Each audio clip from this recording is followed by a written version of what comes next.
کې یوه ورځ به یو سکران و مست شراب یې خوړلي و په خپلو میتیازو یې اودس کوه میتیاز به نر به ورته راخوشي که بیا به یې مخ ومینځي بیا به یې ویلې څه ویلې به الحمدلله الذي جعل الاسلام نورا والماء طهورا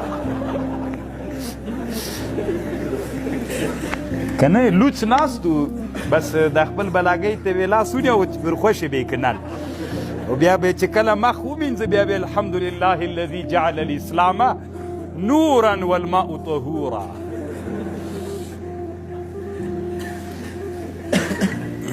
طالبانو وی د شرابو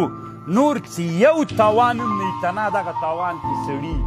عقل خرابوي انسان الله دې څه دپاره پیدا کړی و دې ته الله عز وجل دې موږ ترې وساتي ویسألونک ماذا ينفقون دوی سوال کوي له تا نه چې څه شي نفقه کو